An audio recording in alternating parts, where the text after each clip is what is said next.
Bonsoir Patrice Gaudin. Bonsoir. Et merci d'avoir accepté notre invitation. Ça fait maintenant 2 semaines que le projet d'accord de Bougival se trouve au centre des discussions. Vous avez eu, vous aussi, l'occasion d'en parler au sein du collectif, d'échanger sur ce compromis. Qu'est-ce qui ressort de ces échanges ?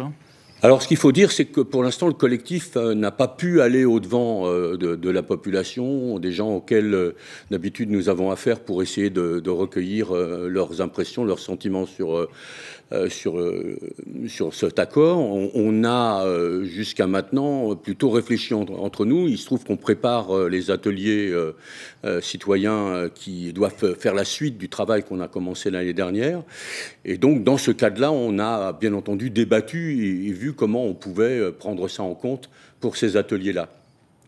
Alors, pour l'instant, on n'a pas de retour. Et puis, à l'intérieur du collectif, il faut bien reconnaître qu'on a plus de questions que de réponses. Des questions sur quoi ? Un sentiment de flou sur beaucoup de points. Et on ne sait pas encore très bien comment aborder cet accord. Flou sur quel point, par exemple ? Sur beaucoup de points. Il y a d'abord, effectivement, l'accord lui-même, 13 pages, avec beaucoup de choses qui sont des notes d'intention, mais pas précisées.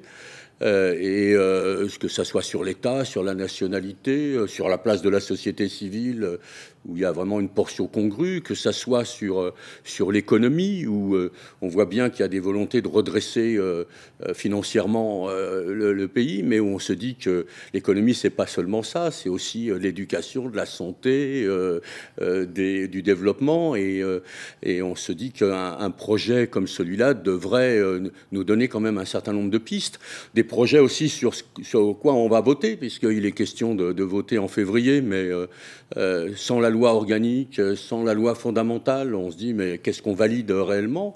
Des questions ensuite sur le discours qui nous est tenu, parce qu'on voit bien que les forces politiques en présence ne tiennent pas tout à fait les mêmes discours. Chacun a été voir ses troupes, mais au niveau de la société civile, il y a vraiment toute une série de questions qui ne sont vraiment pas résolues.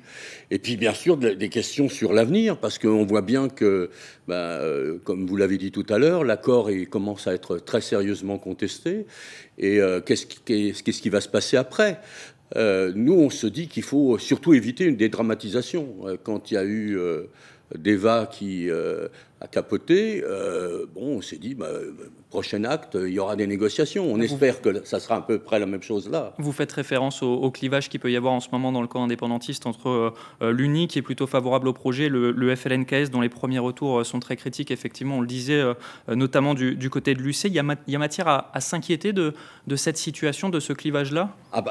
Je pense qu'il y a matière à s'inquiéter selon la manière dont on va aborder le problème. C'est-à-dire que si on se dit, cet accord-là, d'ailleurs, on ne sait pas très bien si c'est un accord ou un projet d'accord.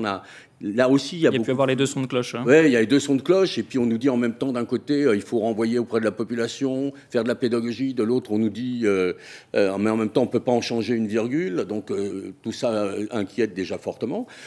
Et puis, on se dit, si on dit, voilà, l'accord, il n'est pas retenu, on ne le maintient pas, mais on va maintenir le débat. C'est-à-dire qu'on va continuer à approfondir ce qui s'est fait déjà à Deva, on va aussi continuer à faire ce qui s'est fait à Bougival, et on va essayer de trouver un accord. Alors, si on est dans cette mesure-là, ça va. Si, au contraire, on dramatise la situation et qu'on fait monter les enchères et qu'on veut passer en force, nous, la crainte qu'on a, c'est qu'on reparte dans des événements un peu douloureux comme ceux qu'on a vécu l'année dernière. Et personne n'aspire à ça. Est-ce que ce serait véritablement un passage en force ? Parce qu'il doit y avoir normalement un référendum avec la liste référendaire pour approuver ou non ce projet, finalement. Oui, alors... Moi, je suis pas compétent pour vous dire quelles seront les positions des partis des uns et des autres. C'est eux qui vont nous dire un peu comment ils vont réagir. Mais si on sent qu'il y a des tensions, on se posera des questions. Et par ailleurs, si effectivement ce référendum qui doit permettre l'unification de la société autour d'un projet commun se solde par un 50-50, un peu plus, un peu moins, comme d'habitude, ça sera un échec. Il faut réellement qu'il y ait une adhésion de la population autour de ça. Or, il semble bien qu'aujourd'hui, on se dirige pas vers ce problème-là, vers cette solution-là, pardon. Il y a certains points tout de même qui doivent vous parler dans l'accord. Il est mentionné que les politiques auront pour priorité absolue la jeunesse à travers l'accès à l'éducation, la formation, l'emploi, la culture, l'engagement civique. Ça, c'est un thème dont vous avez plusieurs fois souligné l'importance sur ce plateau. Oui, et puis on a rencontré beaucoup de jeunes pour lesquels ce thème-là est très, très important. Mais tout ça demande à être pris dans un projet global. C'est la vision globale qui nous échappe un petit peu dans cette affaire-là. Et par ailleurs, dans le cas de la jeunesse, il y a vraiment des problèmes d'urgence. C'est-à-dire que les problèmes d'éducation, de formation, c'est du moyen et du long terme. C'est comment on règle un certain nombre de questions immédiatement, je dirais. Ça fait un an que votre collectif a vu le jour. Vous poursuivez depuis vos rencontres avec des citoyens de tous les horizons. Qu'est-ce qui ressort de ces travaux, de ces témoignages que vous recueillez sur le terrain? Est-ce qu'il y a des grands axes? Alors, il y a un certain nombre de grands axes. Il y a la volonté du vivre ensemble. On perçoit bien que vivre en paix, c'est pas suffisant. Il faut qu'on arrive à construire ce vivre ensemble. Et qu'il y a eu un certain échec dans la construction de ce vivre ensemble. On a bien vu aussi que les gens disent on fait une communauté, mais on ne se connaît pas. Il faut qu'on trouve les moyens d'apprendre à connaître notre histoire. Nous-mêmes, on ne connaît pas notre histoire, on ne connaît pas celle des autres, on ne connaît pas la culture des autres.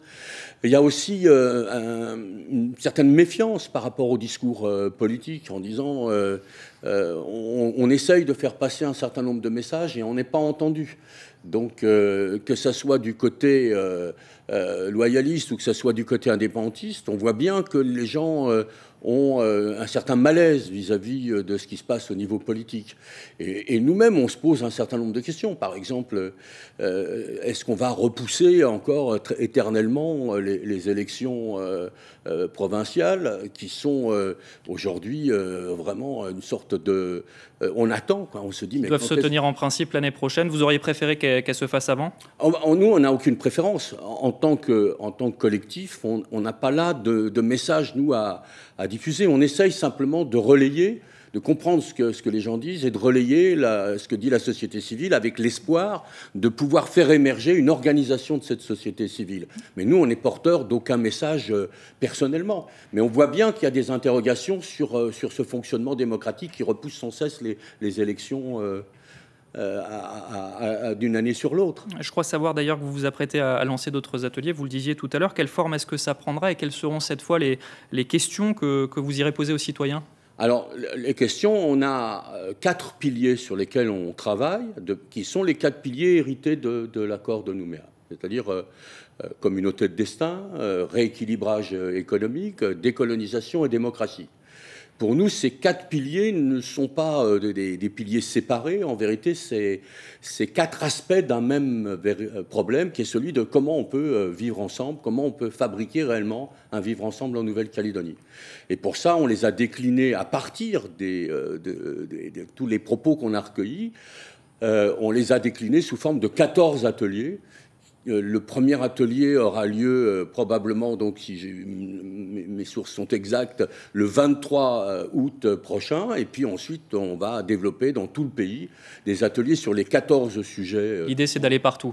L'idée, c'est d'essayer d'aller le plus loin possible, de rencontrer le plus de personnes possible, d'avoir le plus de participants possible, de façon à ce qu'on fasse émerger de la société civile à la fois un certain nombre de propositions, de réflexions, mais aussi, je dirais, des éléments, les bases d'une organisation de cette société civile, de façon à ce qu'elle s'inscrive de manière pérenne dans le cadre du futur projet de société de la Nouvelle-Calédonie. Patrice Gaudin, je vous propose de passer à présent aux questions des internautes, celles posées sur notre page Facebook. Première question, le projet de Bougival peut-il être un point d'équilibre dans la construction d'une communauté de destin ?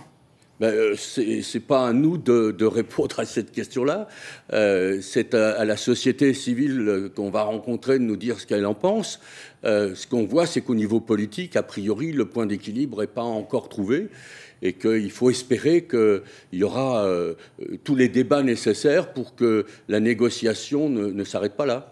Deuxième question, pourquoi la jeunesse, la société civile et les associations n'ont pas été consultées? Ça, c'est un petit peu un thème qu'on abordait tout à l'heure. Moi, je crois qu'il y a un vrai problème de représentativité de la société civile dans ce pays. Et donc, on a bien vu que la société civile s'est mobilisée sous toutes ses formes, qu'il s'agisse des syndicats, des associations, du Sénat coutumier, des aires coutumières, qu'il s'agisse de citoyens plus modestes, qui ont fait des projets, qui ont fait des rapports, etc. Et tout ça a rarement été pris en compte. Et donc, nous, notre but, c'est ça, c'est de faire que dans le futur projet du pays, cette société-là, civile, puisse non seulement être entendue, mais que ses propositions soient nécessairement prises en compte et débattues, et qu'ensuite, on lui donne les moyens de s'organiser. Patrice Gaudin, membre du collectif Pays pour le dialogue, merci beaucoup d'être venu ce soir sur ce plateau.